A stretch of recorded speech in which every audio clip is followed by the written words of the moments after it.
We'll start, Vikrant. Yes, ma'am. Good evening, everybody. I'm Dr. Nandini. I'm working as a professor in Neonatology in Bharati Vidyapeeth University Medical College.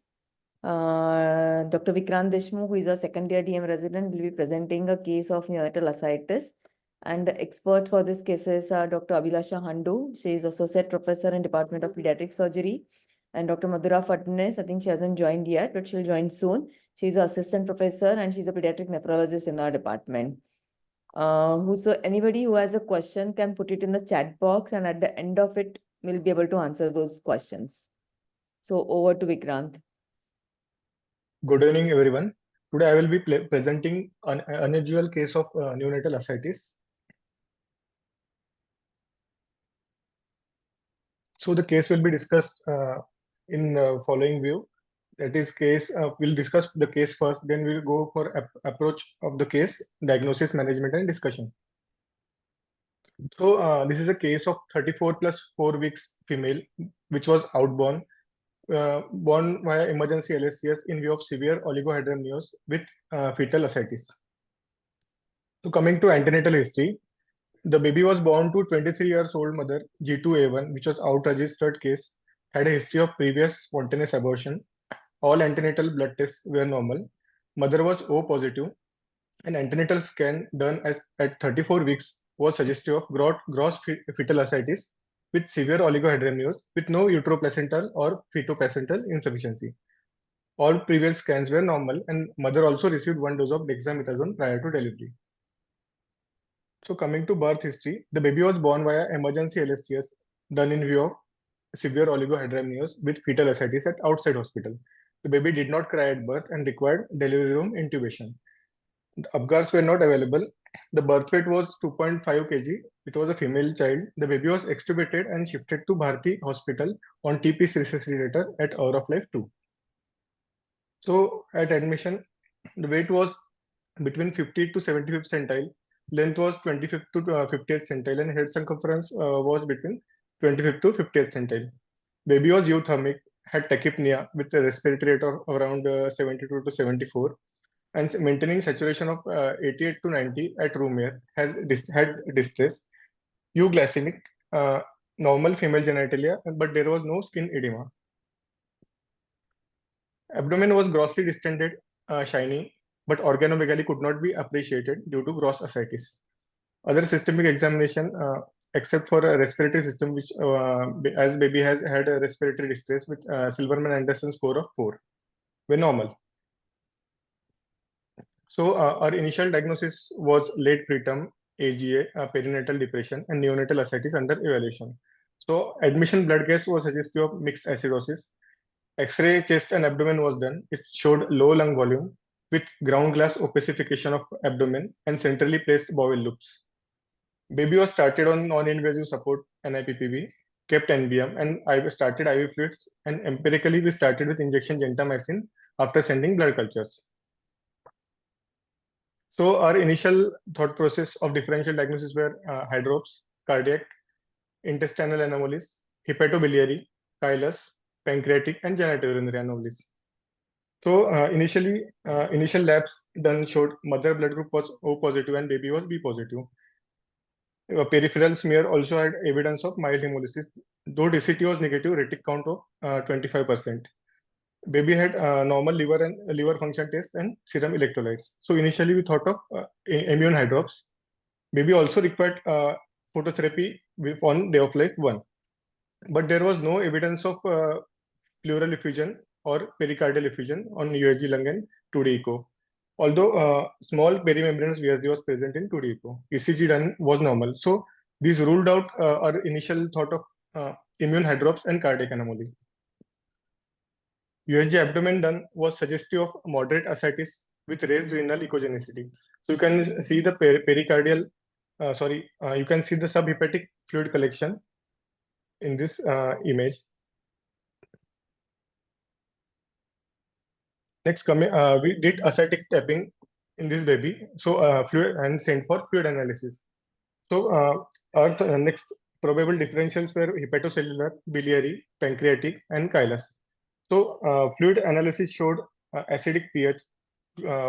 Fluid was clear, yellowish, transurgative in nature. Albumin was less than 3. Bilirubin was 1.1 and corresponding serum bilirubin was 7.2. So in hepatobiliary and so these ruled out our hepatocellular and biliary ascites, as bilirubin levels in this ascites are usually higher.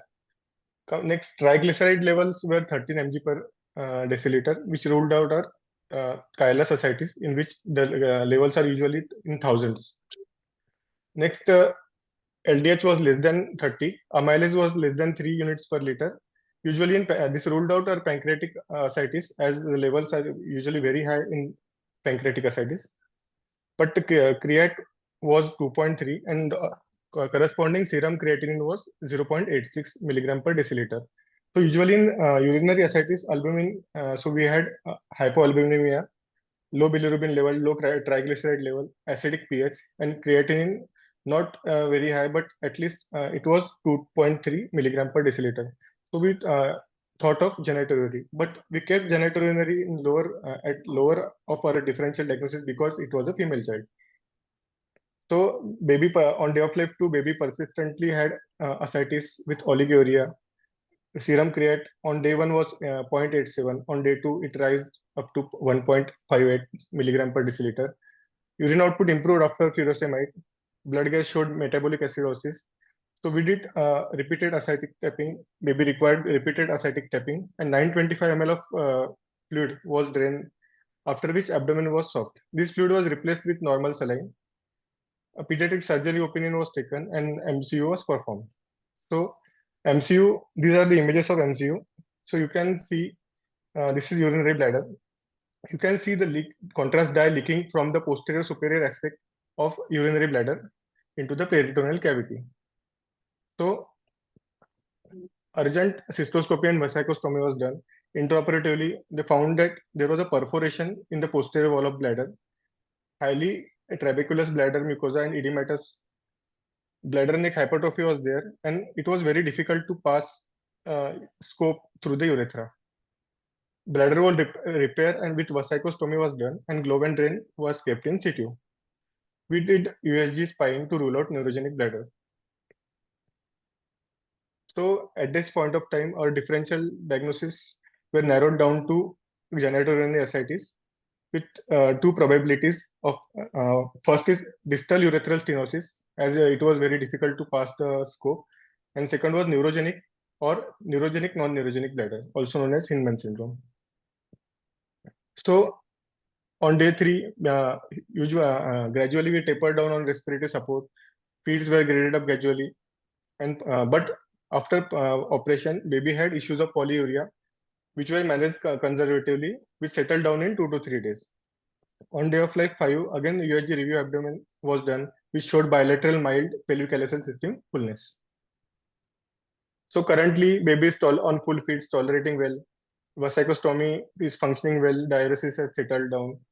IV antibiotics were stopped after 5 days, as blood culture, urine culture, and fluid culture showed no growth. So after that, we have put the baby on cephalexin prophylaxis. So our further plan is to do MCU at 3 to 6 months of age to look for any reflux or status of urethra, followed by cystoscopy to look for bladder trabeculations, size, and urethral dilatation if required. Then MRI spine to rule out neurogenic bladder at age 1 year of age. Then during this time, we'll do periodic assessment of bladder function, look for reflux dilatation, and then decide the timing of vesicostomy closure accordingly. And we'll continue uroprophylaxis till then. Okay. We can just hold for a minute. Go back to the previous slide. Yeah, no. Our plan for management. Yes. Yeah. Abhilasha, would you like to comment upon these things? How we have decided to plan these things? Yes. So we don't have, see, the scope was a little difficult to pass, but it was not very classical of a urethral stenosis. It was not like the scope absolutely did not go in. So the scope did go. It was a little snug fitting scope. So in female children, actually, urinary ascites is more common in male babies with posterior urethral valves, leading to the bladder outlet obstruction. In female babies, it is very rare. Distal urethral stenosis, yes, is one of the causes, but this was not a classical distal urethral stenosis. So we still don't know the exact cause of the bladder being trabeculated, of the bladder having ruptured and caused a urinary ascites. So I will repeat an MCU.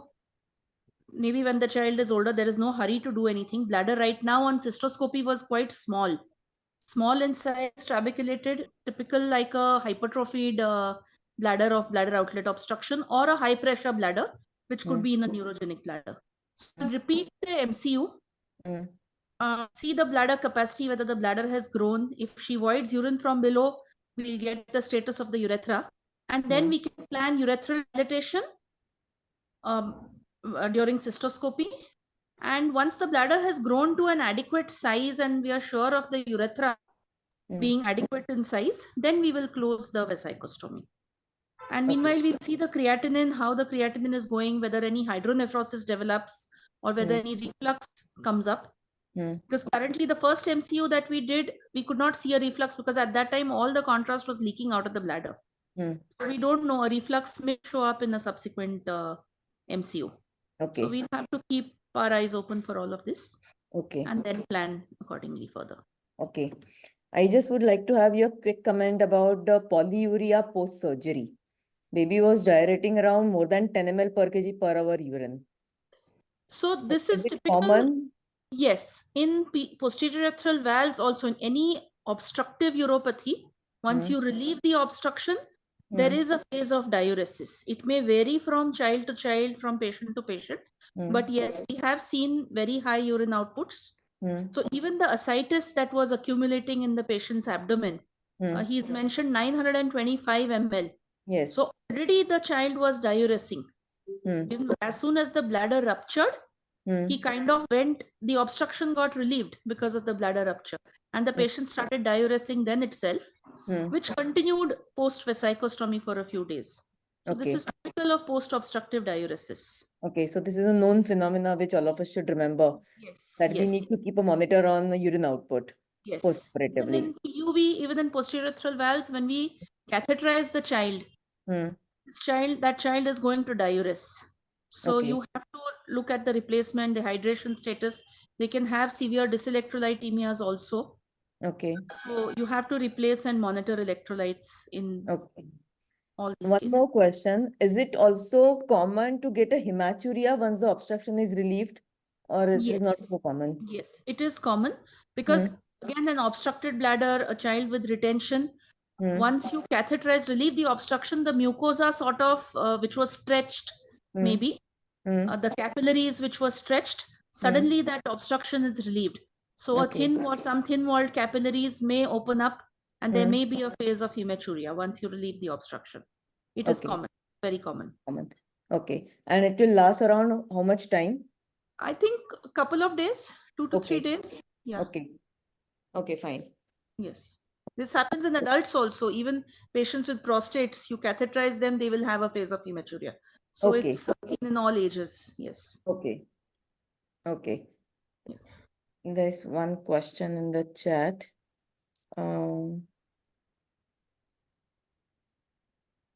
The person wants to, Dr. Tanveer wants to know about the neurogenic bladder, its causes, and why MRI at 1 year and not earlier or later. So we have done an ultrasound right now, which is normal. Even if there is a tethered cord, the neurosurgeons prefer to operate this beyond 1 year of age because the vertical growth, the growth in length of the child is not really happening.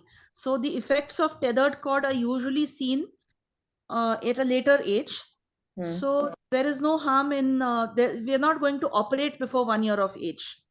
Doing an MRI spine at this stage entails sedation, which we want to avoid. The MRI will entail sedation. So since we are not planning to operate right now for a tethered cord, there is no need to do it now.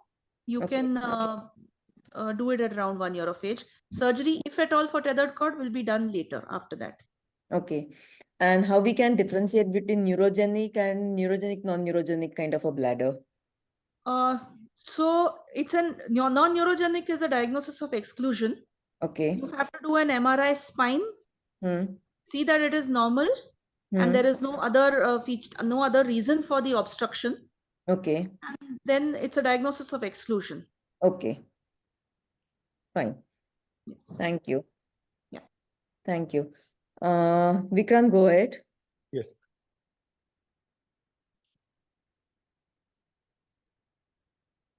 So coming to approach to neonatal ascites. So it is a pathological accumulation of intraperitoneal fluid, can be transurethral or exudative. Coming to etiology, the common causes are biliary ascites commonly occurs due to spontaneous perforation of biliary duct or perforation of choledochal. Urinary ascites can occur due to complex urinary anomalies or perforation of bladder or urethral tract. Chylous ascites mostly is idiopathic but can occur due to congenital lymphatic abnormalities. So urinary ascites is a common cause of isolated ascites in newborn, responsible for 1/3 of cases.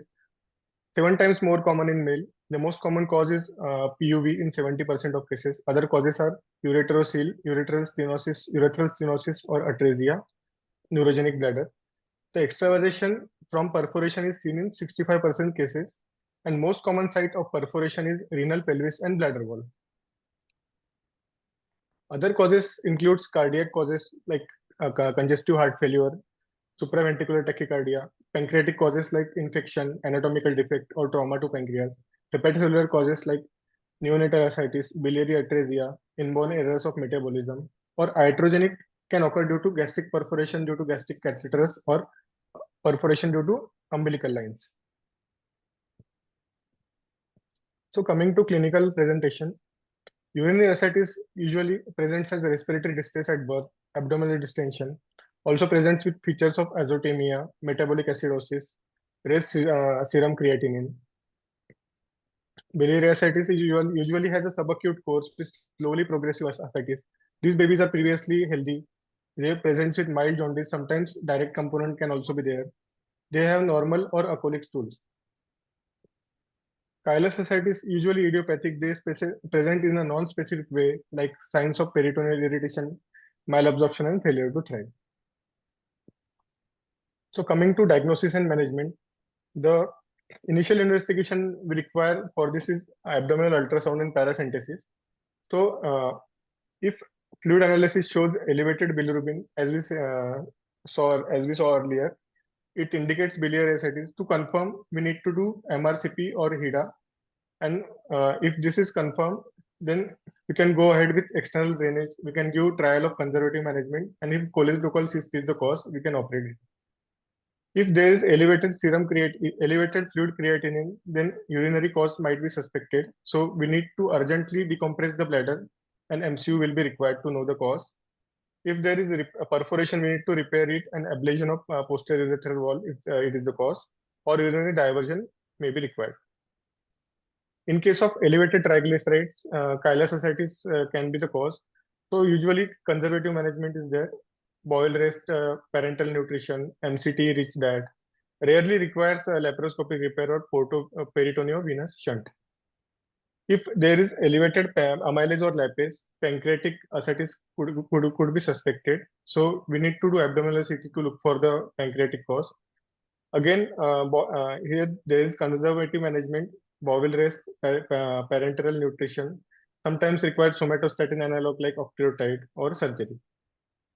In hepatocellular cause, fluid restriction and diuretic usually results in remission. So previous case reports in neonatal ascites done showed the study first published in Journal of Perinatology, which carried out in Boston, revealed that the baby had posterior urethral wall with intraperitoneal rupture of bladder. Another study published in Frontiers 2022 carried in Shanghai showed a rare cause, that is anterior urethral wall with diverticulum. Another study published in Neo Reviews 2007 showed hepatic flexure colonic atresia with perforation. And study published in 2017, which was also an unusual cause, it finally showed mesenteric defect with intestinal malrotation, internal hernia. This baby also had issues of failure to thrive later in life.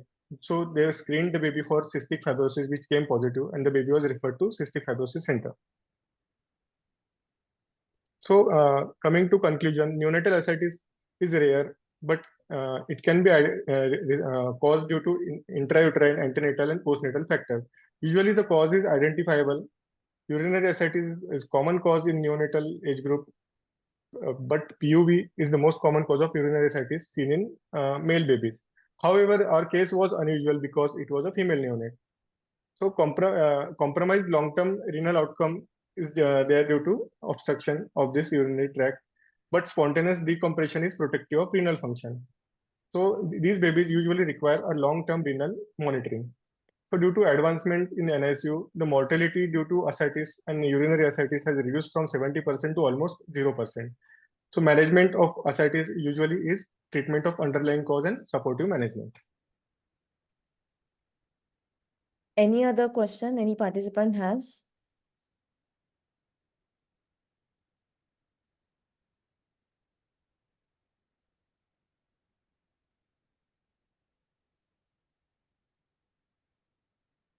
If you have any question, please put it in the chat box.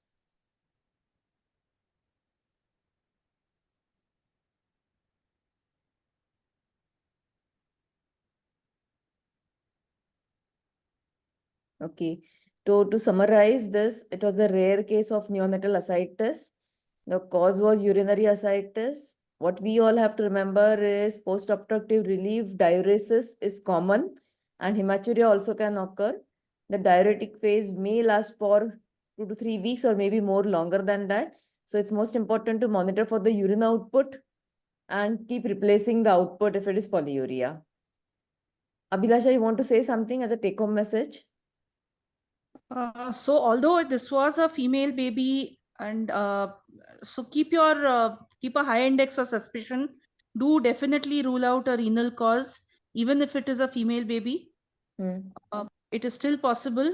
So like he mentioned in his protocol of evaluating neonatal ascites.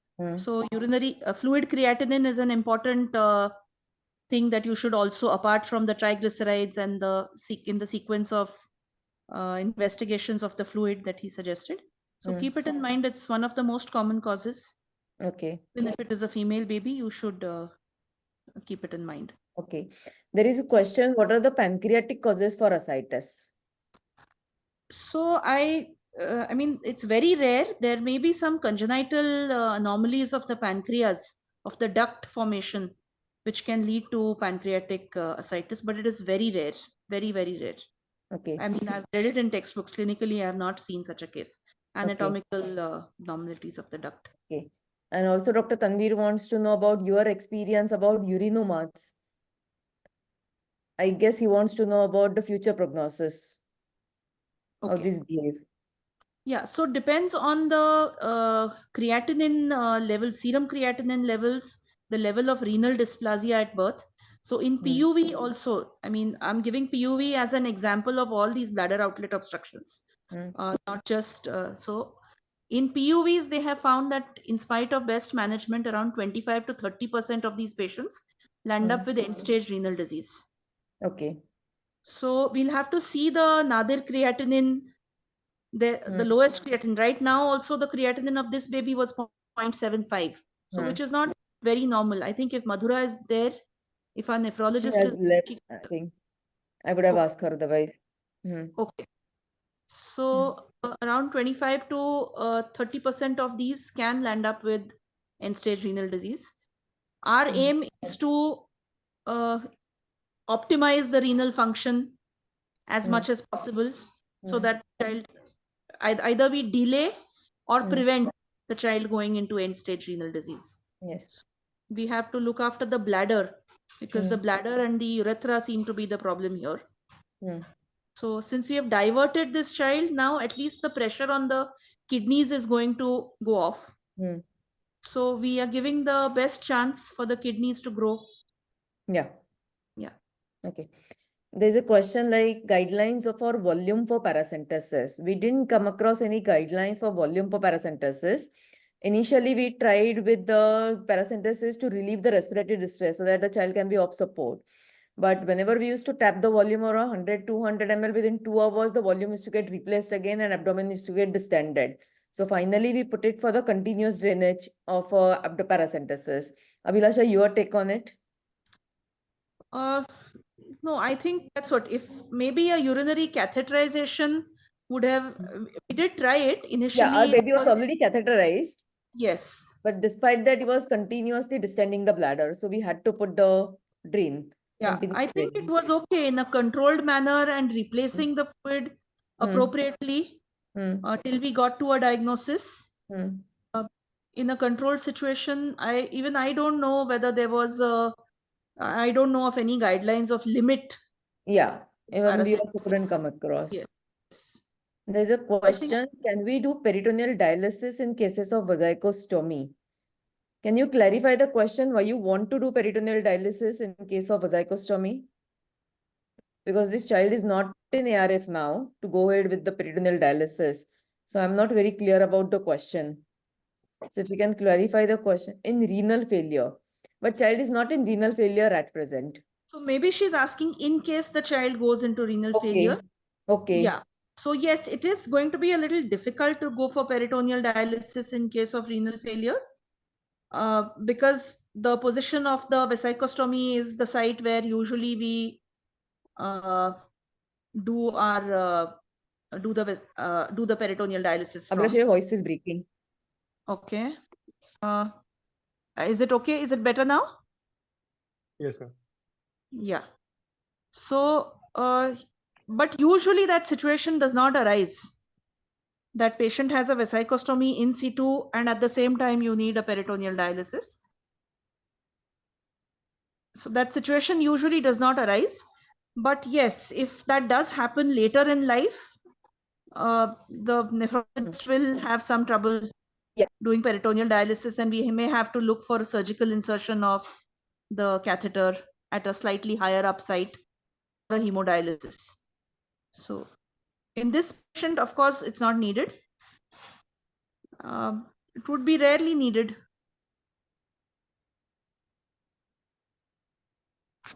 Can you hear me? Yes. Hello? Yes. Can you hear me? Yes, ma'am. Yeah. So it's a rare situation that you would need a peritoneal dialysis along with a vasaecostomy in situ. We would have closed the vasaecostomy by then. Yeah.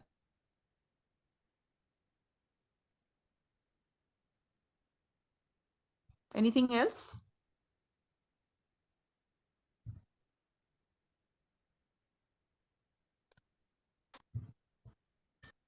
Anything else? Is Nandini ma'am there? Yes. I think Dr. Nandini has dropped off from the call. Sorry. Madhura is here. Is Madhura? Yeah, No, she's here. Yes. Here. Yes. Yes, ma'am. Yeah. So one last question for Abhilasha and then I'll come to Madhura. Abhilasha, what is the significance of SAG ratio? No, I think you would be better equipped to. Vikrant, you want to comment on it? SAG ratio usually is you can differentiate from portal causes from non-portal causes. If it is if SAG ratio is less than 1.1, it indicates it is usually due to portal causes. If more than 1.1, it indicates due to portal causes. Okay. So I think Nikhil should be clear with this. Madhura, there's a question for you, like, what is the experience with urinomas or something like this in future life, future prognosis? What is the chance of ending into the end-stage renal disease? How should we monitor? Ma'am, basically it will depend upon what is the etiology of the urinoma, the future prognosis. So in the case of posterior urethral valves, it is like once you deal with the urinoma and manage the bladder issue, it is unlikely that it will recur again. But we have to keep on managing the lower urinary tract obstruction, like as we manage for, in the case of boys for posterior urethral valve, we have to continuously monitor the by ultrasonography and do the renal parameters also, like renal function test, so that if the future kidneys are not getting affected due to the maybe the affected associated reflux. Same is the case with any form of neurogenic or non-neurogenic bladder. So per se urinoma, like long-term prognosis wise, it will not be like a recurring factor or will cause long-term trouble. But the underlying disease, we will have to monitor it closely. Okay. So like in our case, our differential diagnoses are the urethral structure or maybe a neurogenic bladder. So how Yes. would you like to monitor medical point of view? Abhilasha has explained from the surgical point of view what all she would like to do. From the medical point of view, Yes. you would like to manage this, monitor this case. How So frequently if investigations and what investigations? So if the patient, like later on in the diagnosis, if it turns out to be a neurogenic bladder, then we'll need a close monitoring of how is the bladder performing. Like later on, as the baby gets bigger, is he having any voiding complaints? Like whether the baby is having, like the child is having urinary incontinence or dribbling. So we'll need to evaluate the bladder in that way, whether the baby is developing overactivity. So in that case, we'll have to consider giving anticholinergics then. But at the same time, we'll have to see that whether the reflux, how much severe is the reflux later on. And if the bladder later on is not only responding to all the anticholinergics, then we will have to do a detailed assessment of the bladder in the form of urodynamics and decide about further plan in the form of CIC and like clean intermittent catheterization and overnight drainage. That will depend upon how bad the bladder is. Okay. Do we need to monitor the creatinine and the blood pressures in these children? So depending upon the degree of VUR, we'll need to monitor the renal parameters in the form of serum creatinine. So this is done usually every 3 to 6 monthly, depending upon how severe is the reflux and whether the dilatation is increasing. And at the same time, if there is some damage, because this is antenatal presentation, if the renal parameters, like if we require to do a DMSA scan to look for renal function, and if the renal function is affected more of of both a single kidney, if it is having less percent functioning, then we'll definitely have to monitor the blood pressures also in during these visits, which we keep on follow-up. Okay. Thank you so much, Madhura. So from this take home, anybody has any other question? You can put it into the chat box. Still experts are there to answer your queries.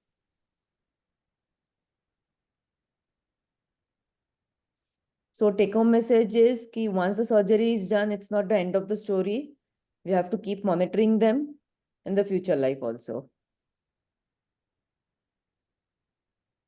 If no further questions, I would like to conclude today's presentation. Thank you, Vikrant. Thank you, Abhilasha Thank you. and Madhura. And thanks all team members for the joining. Thank you. Thank you, ma'am. Thank you.